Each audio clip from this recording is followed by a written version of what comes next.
Superintendent. Thank you, Chair Arlen. I think what we've seen in the past couple of weeks is the passion that Duluthians have for our community and for our children and about education. And I'm proud of the discourse that has happened. I think that it's been a very healthy conversation. And that conversation has really been around the impacts for both organizations. The other night after the listening session, I was talking with Mr. Goosens, and we both agreed that there were times during the night where we wanted to stand up and correct some misinformation, but it really wasn't the time or place for that because we were listening to what people had to say. So we're both in agreement that there is misinformation that has been shared. And sometimes that just speaks to the level of knowledge we have about all these things. And I think it's important that we not confuse the misinformation with the information. And it's been spoken to a few times tonight that this isn't a popularity contest. It's not how many people can line up and speak to one side or the other. It really boils down to the facts and the implications for both organizations. A lot of the emails that I've received, and probably a few hundred at this point, talk about relief of taxes by selling this building to the Tisha Creek Company. But I want to be clear that there's tax payments involved either way, because the lease aid that would be used is also tax money. And I think that was one of the biggest confusion points for both sides, was how this, what the implications were for taxes. And so I just wanted to clear that up. There are pros and cons for both organizations. And I'm glad that you've taken the time to listen to the community, to allow for discourse to happen. And I think that you're well prepared to make a decision tonight.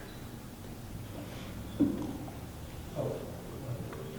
Superintendent. I just a process thing about what we're doing. Remember, Wealthy chose the same resolution number as the resolution that was chosen, and so we can't have two resolutions with the same number. Member Welty, I would, if you are okay with this, and Member Johnson, who seconded it, it could be B316-3556 instead of 3. Or 356 instead of. That's the executive closed session. Let's make it 7. No objection. Okay. 7. Is that clear, Melinda? It is. Can we go with 8? We'll go with 8. Okay. Thank you. I appreciate the process of attention to detail. Member Welty. I can sympathize with the superintendent when he talks about misinformation. I certainly have noticed misinformation on both sides, and there's just simply too much to go through, as Mr. Goosen said when he was here. I attempted to do that on my blog, and I probably don't get everything 100% correct, but I have been bird dogging this particular issue for 20 years, because I was on the board that originally considered Edison. And I follow its ups and downs, the politics and things of that sort. I would like to make one have a little fine point to add to Superintendent Grunstead's comment about the money used to purchase Central being taxpayer money. That's absolutely true. But I think the people of Duluth should know that, well, this is tax money. This has one particular advantage that appeals to me as somebody who is found great fault with the red plan and the $500 million that raised from us. That's all from property taxes. It's a regressive tax, not based on people's wealth, but on their homes and property. In the case of this purchase, it's state lease aid, and it's a pot of money the state legislature set up for charter schools across the state, and it comes from the state's coffers, not property tax money, but from sales tax money and income tax money. And I've never quite forgiven the state of Minnesota for not looking at the red plan more closely, and I blame them for many of the shortcomings we've discovered since its adoption, and currently the $3.3 million debt probably could be laid at the feet of the red plan. I do take a great deal of satisfaction in thinking that, by gosh, the state that kind of let down Duluth on the red plan is having to give lease aid money, state money, of which we only contribute about 2%, because that's all the more we are of the state's population. I just love the fact that it's the state that is contributing this money that we can put into the Duluth public schools if we accept an offer, and that our children who have been wronged by some of the difficulties of the red plan will get a little bit of something from the state, which I think should have been watching us a little closer. That's all I want to add. Thank you. Just want to take a brief moment to comment that, because I've been looking at Member Well to actually see someone who's a band teacher at Central for many years, Mr. Lightbreed, in the audience. And I've been thinking a lot about how I took percussion as a 7th grader and then moved into choir at Central. And see a colleague see someone I did theater with, Chris Berta, in the back. But what I learned from that is that when you have the band, there's all the different roles and all the different people. And what I learned from the percussion session was that you're there to keep the beat, and you can do a really good job in a band or in a community of making your cymbals sound really loud and overcome everything else. You can do a wonderful job of having one section sound louder, but our community has an opportunity to highlight this property, to have this property be used in a way that actually belongs back into our community, that's able to be redeveloped as something that our whole community can actually spend time with. We as a board, we've heard a lot about competition. We've heard a lot about the decision about our competitor to be able to do this. They have a decision of whether to build. We have the decision of whether to sell. And this evening, I do plan to vote. I will not be in favor of either of these, because even though there's a lot of really loud cymbals and a lot of strong people, I've heard from many people. I'm so appreciative of the number of people that we've heard from. Just hearing Ms. Welcome this evening talk about 3,513 people. But also another number that keeps running through the back of my head is the 11,064 people that checked next to my name and said that they would ask me to do research and ask me to look into the ramifications of the long-term loss. I understand that. And so there's been a lot of misinformation that has come back and forth. I've heard that. I saw an email come through about many of the different things. And what Mr. Goosens and I at the end of the night said the other night was that either way, we need to be working together, no matter where the high schools are. And I see him nodding his head in favor in the back. But what this does come back down to is, what does it look like? We have a lot of opportunity with the new administration in our community, new partners, new leadership in the city, in our city council, and in our administration, as well as new ways with our county to find ways to develop this land. And so I wish them the best, but I will not be supporting them this evening, and do look forward to working alongside our community. Member Sandsted. Thank you, Chair. Like you, I'm going to be a little bit more direct in this and pare down to the question of whether or not we should sell the central site to Edison. Whatever the details are, I'm not in favor of selling to Edison. I don't think that it's a good investment for our community.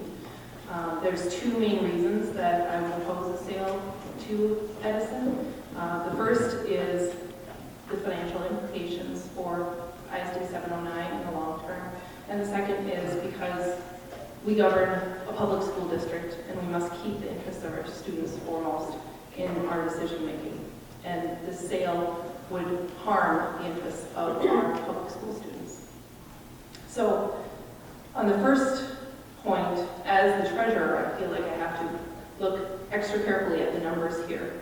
On the plus side of this, if we voted to sell to Edison, based just simply on what I understand the offer to be of $14.2 million for the entire site, no restrictions.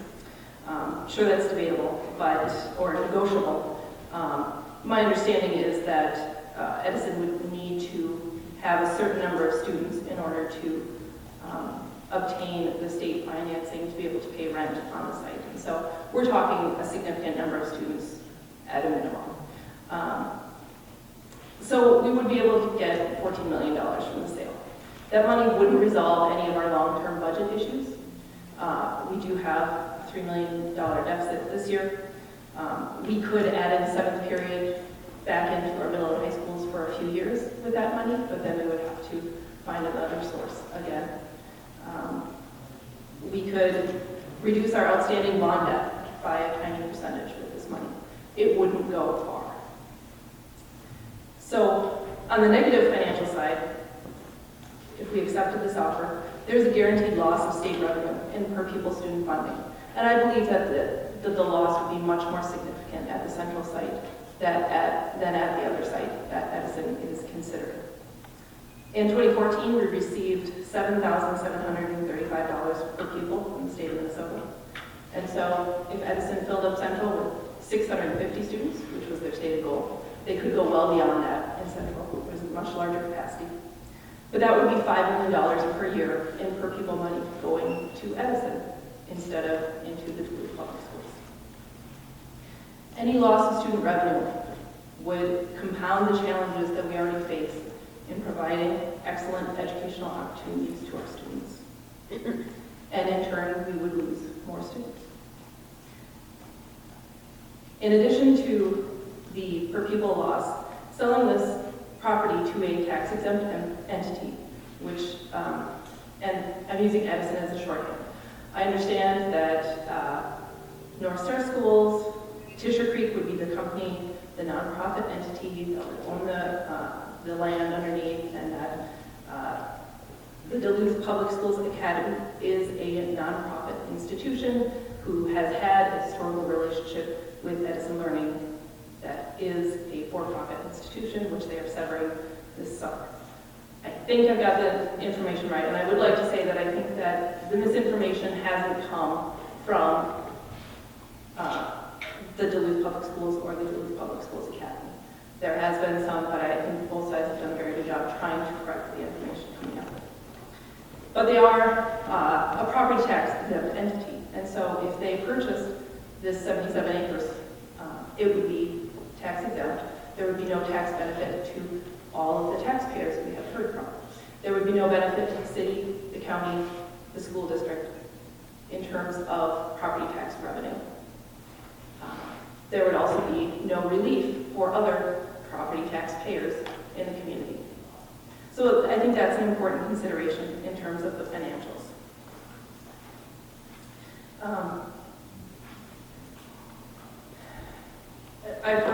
We've heard from a lot of folks who are concerned about the other potential site that Edison is looking at Snowflake.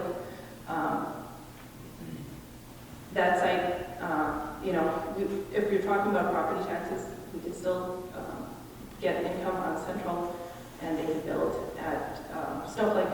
But I think the question really is whether or not we should have a third high school in this community, a third public high school.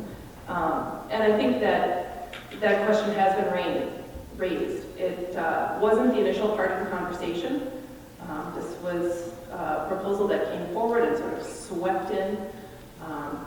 But the tide has changed a bit on that. And in the last 24 hours, we've received statements from our legislators State Representatives Jen Schultz and Eric Simonson have both indicated support for the Duluth Public Schools, as well as a concern about the public oversight of charter schools.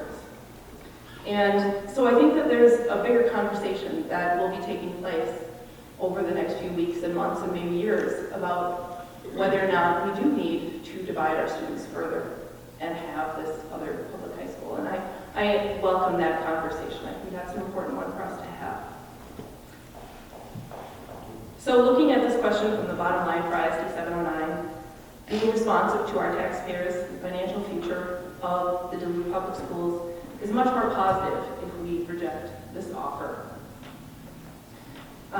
The second reason is a little more personal reason. I believe we have an obligation to provide a great education to all students, and we do provide a great education to any student. We don't have a lot of them. We don't exclude kids. We don't have a limit. We serve all children. On Monday night, I had a clear moment where we had two speakers that were back to back, and it showed the distinction for me. One speaker was a friend, Renee Van Neck, who is a community leader, an Ojibwe woman, very involved in our schools. And she talked about 7 generations thinking and how such a sale of the central site to Edison would do great harm to our community. And it would further harm our marginalized populations that we serve in the public schools. Coming after Renee was another woman who spoke, who indicated that she had owned a significant amount of property and talked about how school choice is great and how families and kids should be able to choose between the Duluth Public Schools or Hermantown or charter school or Marshall. And the way she said it just revealed so much privilege that they have that choice, that any child is able to choose, oh yes, I'll go to a private school, I'll go to a different school. I can just up and move. It reveals privilege. And that's the kind of thinking that that just doesn't serve all of our students. When I looked at the statistics on the Minnesota Department of Education website comparing the Duluth Public Schools and the Duluth Public Schools Academy, the one that really struck me the most is our numbers of students who experience homelessness. And that's not many, it's like 0.1% for the charter schools. Because you have to have some resources even to play the lottery, right? The Duluth Public Schools, we have over 2% of our kids experience homelessness on any given year. And we accept them. We accept them in the middle of the year. We accept them when they have to move to the other side of town. We serve them, and we will continue to serve them, whether or not Edison builds a high school. But these are the kids who will be most affected if we do sell and we reduce our financial resources as I discussed. And so those are the kids that I'm thinking about and protecting in my decision not to support the sale to Edison. I'll leave it at that. Member Oswald.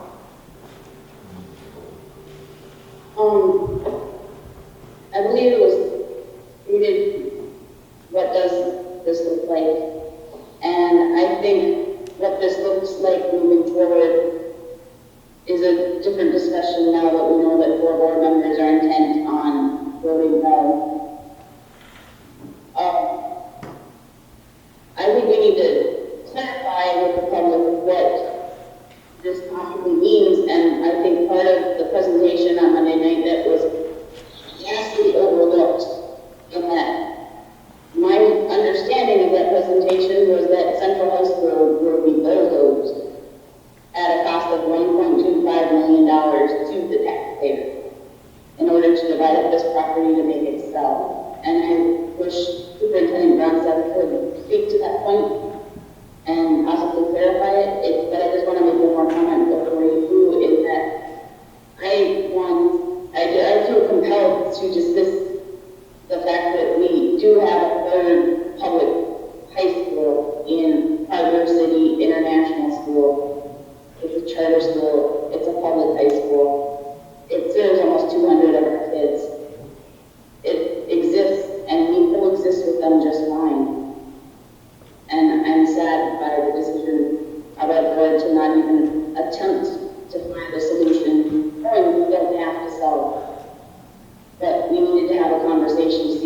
some other kind of offer that could have fit us better. Superintendent Garza? Superintendent Gronseth. Thank you. The 1.25 million in demolition costs was an estimate by developers who were looking at the property and not something that we were considering taking on ourselves at this time. Member Welty. I would just point out that we might not be considering those demolition costs, but we've already spent close to $800,000 heating the building for 6 years while it's stood empty. That could continue if we're not able to find a purchaser of the property. I would like to address some of the comments from our new member, Member Sandstead, who has demonstrated great probity, which fits the judicial temperament that I've seen since she's joined our board. She chose to spend much of her time explaining the finances that she saw them, and I see them a little differently, and I'd just like to bounce off of them. Her comment was that the $14.2 million, which we've been talking about, wasn't much. And I have to admit that divided over the next 12, 13, 14 years that we finish paying off the red plan, that's not much. But when you're facing a $3.3 million deficit, it's a lot of money. And it might help shore up this district so that we don't have to make cuts that might spur a continuing exit of students, which we have seen trickling out of our district really for the last 6 years. So $14 million I don't think should be sneezed at. And especially when you consider the list I'd forgotten about that Mrs. Welcome pointed out of all the properties and all the estimates at the beginning of the red plan that were supposed to help finance the red plan. All of those properties, most of which have not sold or rendered much money, we're supposed to raise $23 million. Well, $14 million is a big chunk of that $23 million for us to turn our back to. So far, we've only sold 2 properties of any consequence for $3,100,000, leaving us $20 million short of the projections of what we could sell our schools for. And then I'm going to rely on something that the superintendent has said on many occasions when it's been noted that we are losing students at approximately $10,000 a pop. And Member Sandstead pointed out that losing all of the students that we will probably lose anyway because the school will be built up in Snowflake would amount to $6 million. Well, as the superintendent has often pointed out to me when we've talked about the students who are leaving our district as well, every student that leaves our district is a student we don't have to spend money to educate.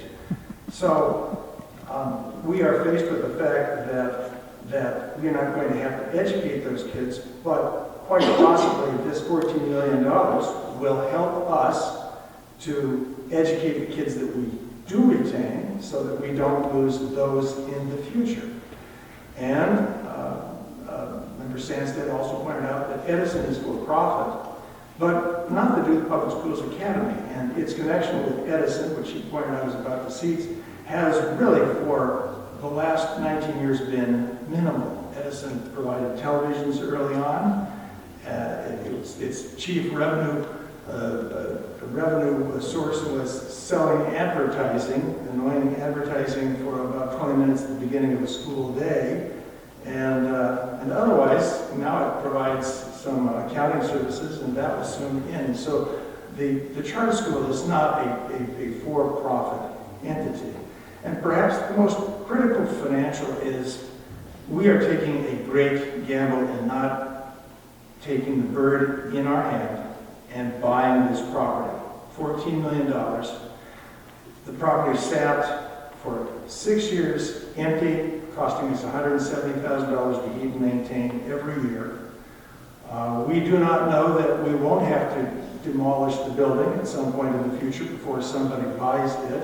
We are at an arc in the real estate cycle, which does not suggest to me that anybody will be buying it. In fact, there's building of apartments all over the city of Duluth right now, but none of those people came to the Duluth schools and said, we'd like to buy your property. And I'm expecting there may soon be a glut in housing So maybe we have to go back to the forlorn hope that I kept hearing people say, that maybe the Fond du Lac Reservation will want to buy the land for a casino. If we don't find a buyer, we're going to have a difficult time facing the public and explaining why we let the bird in hand go. Thank you. Member Johnston? Thank you, Madam Chair.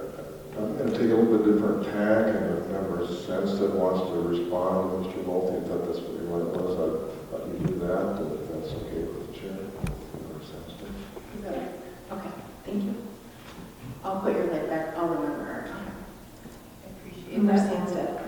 Thank you. I appreciate that. Member Johnston, I just had a brief comment that I forgot to mention, and that Member Wilson would find very interesting that I heard from a developer this morning who is interested in purchasing at least a portion of the park, so a portion of the property. So there is interest, and I'm confident that we'll see some movement and more interest. And I think that we need to do a better job as a district with this property. I don't think it's really been attended to since the offer fell through last year, and I think there's a lot of progress we can make there. But I'm a much more hopeful person about this than you are. But maybe it's because I had the advantage of the conversation this morning. Member Johnston? Yeah, I was going to not save my little piece since we've all said our piece, and I've got something to say as well. I was looking at the path. First, the resolution would, or our substitution would pass, but it looks like it's not going to, so I'll just take this time here and say my piece, even though we're going to have 2 votes going on. So, this is my prepared statement, and I'll try to make it personal. First, I'd also like to thank the school board for allowing public comment tonight, and of course on Monday. It's a welcome change for us to listen and encourage such public comments, so thank you all, the board and the chair, for making this happen. Would like to also apologize to the many people who sent me email, but I've not been able to respond to them all. But I've received over 300 emails, plus I've got about 600 hits on my webpage, and I've tried to respond to all those that I know, but please know that I have read all your comments, not the web pages yet, sorry. But even if I wasn't able to personally respond, I want everybody to know that out of Duluth land. I'd like to thank all the nice letters that I did receive, and I want to say that all your ideas and alternate ideas have been absolutely amazing. And I think that many of you are thinking outside the box. I think that's what we need to be successful. I will be voting in favor of negotiating with any potential buyer, in this case, Tisher Creek. We're not here to approve any sale of property to anyone. We're only here to start negotiations. At this point, we, the school board, they can get an offer that was given to me. So let's get to work, talk to Tisher Creek, get real up-to-date advice from realtors, updated financial estimates. I'd like to say some of the reasons that I think we need to negotiate this. I'd make a couple comments first on some of this information we've talked about. And just some general comments with many of the emails, actually about my email is running probably about 15% against selling, about 85% in favor of that, just so you know. But here's a couple of comments that I said, people that didn't want us to sell. Many people dislike charter schools, but it is not our duty as a school board to debate the pros and cons of charter schools. Charter schools are here by law, passed by the state of Minnesota in 1991. At my last count, there's 42 states allowing charter schools in the U.S. Even President Obama is a big advocate of charter schools.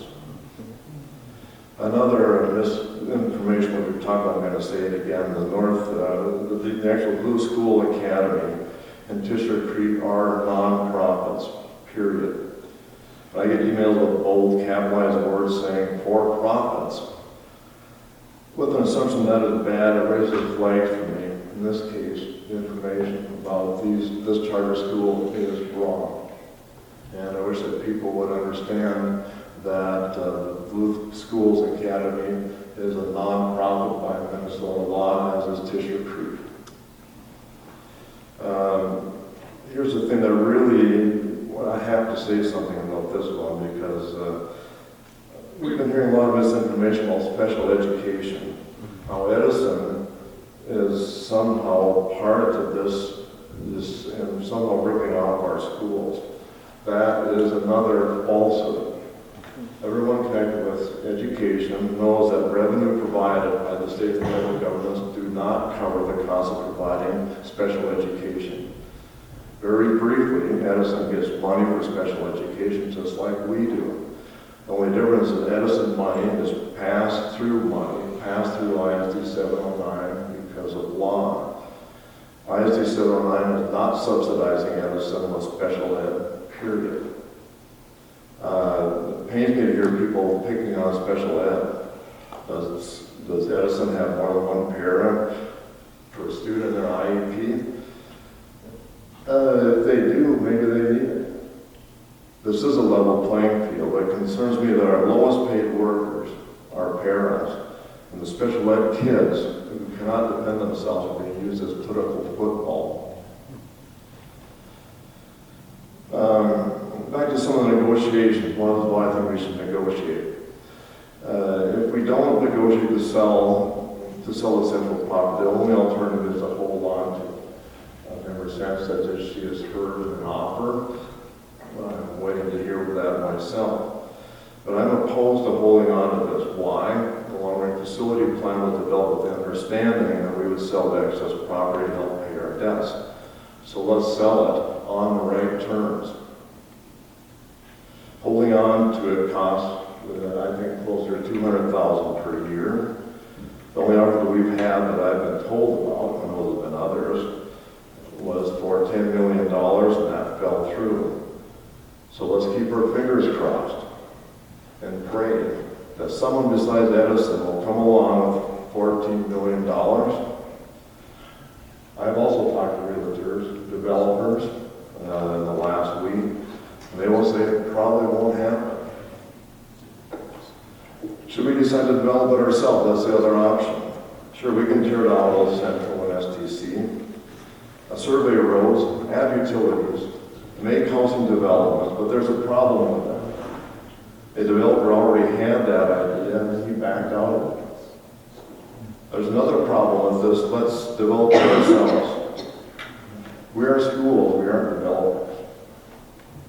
And raising Old Central and developing this site will take about $2 million. Where are we going to get that $2 million? Go down to the bank, ask for a loan. I think you all know what the banker would say. No, and you're crazy. So let's dip into the general fund? Absolutely not. I will do everything I can to stop dipping into the general fund to develop property that we're not capable of developing. And I cannot operate by crossing my fingers and praying. That's not how we can make decisions on the school board. There have been many ideas brought up on these negotiations, and that's why I wish we could have got to that, but it appears already this board doesn't want to. I'm going to throw those out. I was hoping to convince some people that it was worthwhile to negotiate. Here's some ideas that have been told to me by all these great emails that I've been getting. Put a cap in Edison's enrollment. They've already said they would be willing to do that. Here's another idea. Sell Hawks, exchange Central for North Star Academy, move the administration to North Star. Kind of weird, but hey, we're thinking outside the box. I say, I'd like to talk about that. Here's another one. Share programs with Edison. Let's learn from each other. Let's help each other. Let's stop fighting. Let's turn the page for a change. Here's another idea. Always sell the high school and keep STC for technology, or move the administration up there and sell Hawks. This last idea, which is coming from the teachers, I advocated for 8 years ago, and we all know what happened with that. Would I support moving back to Central or STC? You darn right I would. I like seeing these ideas. But I'm going to wait for a proposal and support to come from the administration, the Chamber of Commerce, and the teachers union. I'm not going to hold my breath. These are all again great ideas that I think could have been developed by entering into negotiations. There's another reason that we should negotiate to sell this property. Our schools need alternatives and change. Our schools need money. Without selling some of this property that was supposed to have been sold, we don't have enough money. I'm well aware of the dangers of selling to Edison and the likelihood of losing enrollment, and that concerns me a lot, particularly being from West Duluth. Of course, we have to weigh the long-term impact of possibly losing enrollment. We also have to look at why have we been losing enrollment and how to stop. Why aren't we asking that question? A fraction of the energy that has been put into blaming Edison had been put into improving our graduation rates, improving student proficiency, lowering our class sizes, removing our achievement gap, we would not be here today discussing this at all. Let's look at the current situation that needs to change. I'm saying this again because this is, I've said this many times to the board, a lot of the public hasn't heard this, and I repeat it again because it's absolutely critical that this be weighing into our decision what we're going to do tonight. In the last 10 years, ISD 709 has lost over 2,000 students. Our enrollment is now 8,250 students. This is the lowest number of students in probably 100 years. The lowest in 100 years. Last year, Denfeld graduated as the lowest number since Denfeld was built in 1926. That was even after we combined Denfeld and Central. Obviously, few of the Central students went to Denfeld. They went elsewhere. They're already gone. Let me say that again. Last year, Denfeld graduated as the lowest number of students ever, 180 graduates. Last year, East graduated 360 students. Yes, all area schools are not as large as they were 40 years ago, but I'm talking about now. If you look at other schools, Proctor, Cloquet, Hermantown, Esco, etc., and yes, even the Duluth Schools Academy, you will find that they're growing their student population in the last 10 years. We haven't. Let's take a look at the graduation rates. The percentage of those graduating in Duluth Public Schools has one of the lowest rates in Minnesota. Let's look at student achievement. According to our World's Best Workforce and Integration Report, we failed to meet any of the proficiency goals in either reading or math. None of them. In our regular accountability test, Denfeld has math scores that are 60% of East. We have reading scores that are half of East. Let's look at ethnic results. African American, Native American math proficiency scores are half of white American students. I will not accept that. And it's not okay to say that, hey, other schools are just as bad. No. I know of schools that have eliminated this achievement gap, and I want to have that to happen here too. Another thing which I wish the teachers would look at. The last 10 years, we've eliminated 275 FTE teacher positions. This has all happened without Edison having a high school. You can't blame Edison for that. There's one issue that is largely to blame for much of what I've described. We have a large amount of debt. We're paying close to $24 million per year for debt payments. Some of that is coming out of the general fund, the classrooms. In fact, as of this year, $34,242,367 has been pulled out of the general fund, the classrooms, to pay our debts. I'm bringing up this data because we have problems. We need change, we need money, we need leadership. If we can make a deal to sell Central, let's take that money and improve our schools. If we made a deal to sell Old Central, the requirement of me agreeing to that is that we, ISD 709, will take that money and put it into the classrooms. We're only going to put it in the bank, 14, if we got whatever it was, we negotiate, put that into the classrooms, not the bank. I'm very glad that we're looking at what's happening in our schools. I'm very thankful for all the discussions that we have had, and that has been generated in the last 5 days, because Edison brought this up. I have every hope that with all the help of the great teachers,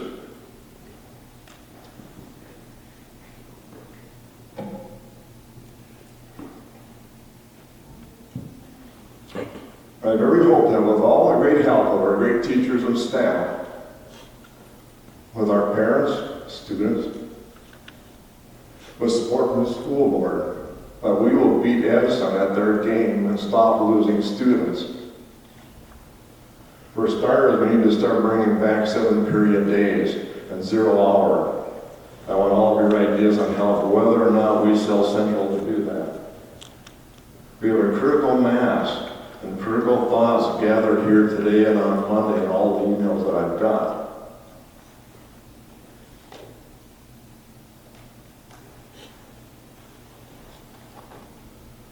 Let's not waste it by bashing Edison. The emails that I've seen from the teachers on Edison are appalling. Let's work with them. Let's take their money if we can make a deal. Let's beat them at their own game. Dental Robotics is beating their competition. And we can grow ISD 709 Duluth Public Schools. Thank you, Member Johnson. Member Lefferkamp. Yeah, I guess, am sitting here thinking, as I've been doing a lot all week, and the last 2.5 years that I've been on the school board, what's been probably the most frustrating when I'm out at meetings or I'm out in the community in the many ways I am, and when I'm sitting at these board meetings, is hearing the misinformation. And we've kind of thrown that around a lot tonight about misinformation. And certainly there has been a lot coming all over Facebook, all over our emails, in conversations. And what I hope happens after tonight is that we all really, as a board, really take a look at the information we're getting out to the community. I feel like that's been a big role, and I've talked about this before up here. What I found one of my roles as a school board member has been is correcting information, pointing people to resources. What I appreciated about Monday night was, frankly, the staff that did speak from our district that also worked day to day in our district and had some very accurate information about what's happening in our public schools. And I appreciated Superintendent Grunstead's presentation where it really laid out, particularly on has Central been sitting there for 6 years or not? No, Central hasn't been sitting there for 6 years. And there was a good history there. And I too am, like Member Zanstead, I'm hopeful. I was going to close my statements that I kind of abbreviated with saying, I am hopeful for our marketing plan. I am hopeful, like Chair Harala, that we have some great opportunities to work with the city and work with the county. I'm hopeful that I'm hopeful because of the 2,000 staff we have in our district, from our custodians to our food service workers, to our paras, to our teachers, to our administrators. What I've heard a lot this week is a huge commitment that I know is already there to our kids, to all kids, and to our community. And so, you know, the misinformation is just totally frustrating for me, and I hope as a board again, we really think and do a check on ourselves on the information we're getting out to the public. You know, we we have an obligation to get accurate information out to the public. And I guess I just kind of wanted to touch on that. And I also want to say, again, we need to move on to do the marketing plan that we have talked about and that we have put on hold because of the offer we had. And it is clear that on this board there is not going to be support to change our policies. And we need to move on so we can market that property and that doesn't mean we can't continue to discuss public education in Duluth and discuss the different choices of education. And, you know, I certainly have lots of friends and that are choosing other options, and that's great. Conversation I'd love to have with them always is, why do you choose other options? Same conversation I like to have with kids that go to our schools and parents that go to our schools. Why are you choosing our Duluth Public Schools? And there's wonderful stories out there why they're choosing our schools. So I guess I just wanted to share those thoughts. Thank you. Member Johnston. Thank you, Madam Chair. I think it's appropriate to respond when people talk about information. Information has to be correct, and I like to have them show their evidence. If you don't like the evidence that I have, then show me why I'm wrong. I challenge anybody here to show me anything that I've said here today is wrong. Everything that is correct. The amount of money we take out of the general fund is correct. The amount of students that we've lost is correct. And if somebody doesn't agree with me, don't say that I have the wrong information. Tell me what the right information is. If you don't have the right information, I would appreciate you don't ridicule what I say. Marketing, it's obvious this isn't going to pass, but I'm going to do everything that I can, and I'm hoping the teachers will support me to keep $2 million from being pulled out of the general fund again to go into marketing Central High School by demolishing the school. And we'll do everything that I can to get public opinion to make sure that that money stays in our public schools and our classrooms, not being used to develop a potential pie in the sky thing that we have no ability and experience in doing. Member Johnston, thank you for that comment. I just want to be clear that to reiterate what the superintendent said a little bit ago, that the $1.25 million was for tearing down the building was what the developer had said. It was not the plan of that administration. No one has talked about us becoming a developer. We've talked about marketing, and, you know, here are some things that we could do moving forward. We can work closer. We can bring to the, you know, as I became chair of the board this year, I had a number of meetings with other leaders that are elected in our community, and took time to find out how they wanted to build relationship. And I think this is the time to put those relationships to the test. It's a way that we can work intergovernmentally to answer some of these significant problems that we've had in being able to sell this issue and sell the property at hand, looking at how we do break it into the 3 different parcels. We need partnership with the city on that. We need partnership and with the county as well too. Working with both of them and having them come to the table and working aggressively as a district, finding a timeline and being public about that. And that's one thing that I want to highlight this week and appreciate from our community is that many people did reach out, and they're, you know, each of us have our own number of people that reach out to us individually, as a whole, phone calls, emails, stops this evening as I picked up Member Sandsted at the Ojibwe and Spanish Immersion and Lowell kindergarten information. Thank you, Roundup. You know, a couple of different folks that are there, but I'll come back to the fact that we have more that we can do as a district in general with marketing, with moving forward. It's something we have been talking about a lot, and now we need to put the rubber to the road. So, thank you. Member Johnson, do you have a response to that? Okay, briefly, thank you. Yeah, I don't know what the price is going to be. That's one of my problems is before we do anything, we should be given a price.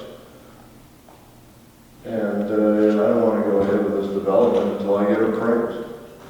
And I know how much the took to tear down Laura Mac, I believe it was $800,000. And we've got, 4 times, maybe not Laura Mac was there. We've got at least twice as many, plus we've got 2 buildings, plus we've got football fields and tennis courts, blah, blah, blah. And I can't, last estimate that I heard on Morgan Park was going to be over $1 million, I believe, when I talked to the developer on that. So yeah, we're talking about a lot of money, and yeah, I really don't want that money going. I guess I'll make last plea to the teachers here that I understand why our concern. I'm really concerned about loss of enrollment too. Isn't going to happen. I'm asking you to help us stop pulling debt payments out of the general fund. I need your help on doing that. That's $3.5 million this year. I need your help to stop that. Because I want this money to go to schools too. Thank you, Member Johnston. Member Sandsted. Since everybody's had a chance to share, I think we should call the question. The question has been called on this evening. When a question is called, this is my first question called as chair, so when a question is called, we do put the motion to a vote. It suspends discussion. So the question has been raised with regard, I just want to clarify that we are voting on the resolution B-3-16-3358, which is the substitution resolution that Member Welty put forward. I appreciate a lot of discussion from colleagues. So a vote for this means that you would be voting to, or a vote of an aye would be for this, for continuing and initiating negotiations with this. A vote in the nay favor would be ceasing, or would that be that we wouldn't be. So the question is, I'm just clarifying. Yeah, is it, I'm not sure if the question is, are you substituting the resolution, or is the question the resolution itself? Are you voting on substitution or the resolution? That's a good question. One moment, I'll take it later. Member Welty. I think that's a good point, Superintendent. I did move to substitute this motion with the one that we were given when we came here, and I guess I will stick with that. I thought that this would be a superior one, and we'll find out in a few moments if we will substitute this for the original motion that no one has yet made. Member Johnston. Well, Wait, actually, no, there's no discussion on this. The question has actually been called. So, did you have a clarification on that? I was clarifying that this is... Okay. Member Johnson. When a question is called, which Yes, I'm Member in Johnson, favor of, but continue. there has to be a vote to, when you call the question, there does have to be a vote on that. Yes. Then after that Thank you. passes, Yep. then we go to amendment, we actually have the vote on the substitute amendment, then we have to go back and have the vote on the other amendment that was Yep. substituted before. So just. Thank you. just Yep, I'm with it. that. I'm just making sure that we're going the process and was making sure that I didn't get a chance to walk through all back through those. So we are going to vote on the calling of the question. All those in favor of calling the question? Aye. Those opposed? Motion of calling the question passes 7-0. Now we have a vote on moving to substitute the pending resolution, or on a vote on the substituted resolution, B-3-16-3358. Member Sandsted, point of order. I think we do have to move on whether or not we're substituting, or we have to vote on whether or not we're substituting before we're actually voting on. All right, thank you. We will, let's move to substitute, which should have happened prior to any of this discussion. I appreciate this. So all those in favor of substituting the pending resolution? Aye. Aye. Sorry, so on just substituting, sorry, we're going to start over again. Sorry, all those in favor of substituting the pending resolution, say aye. Aye. Aye. Those opposed?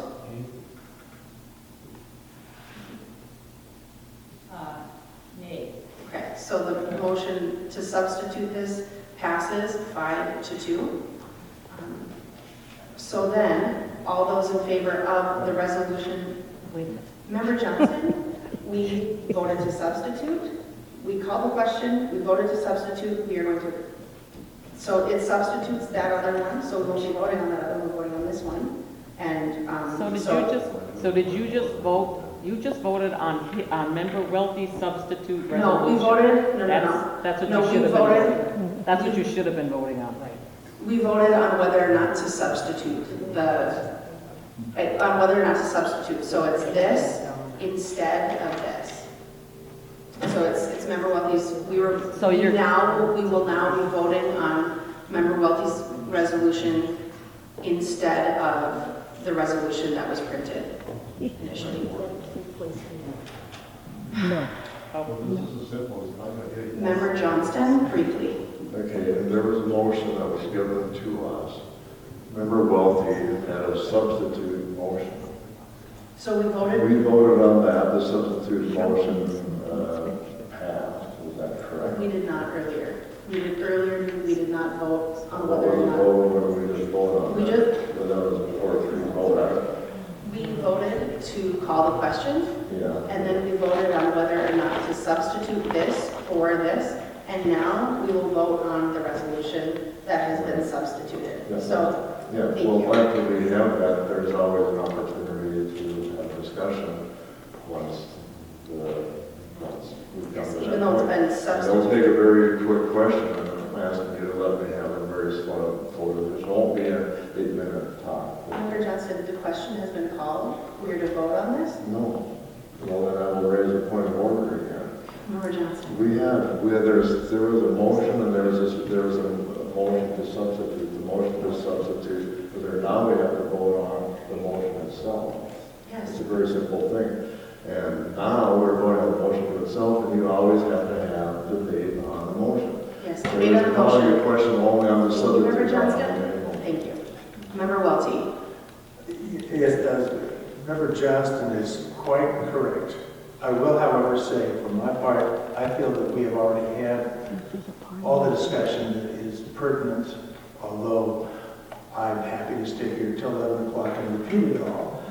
So I will say no more. I'm quite prepared to vote on the motion if other people don't have anything else to add. I'm going to 10 seconds. Member Johnston, put your hand back on, please. Member Welty, would you like to finish your comment? Member Johnston.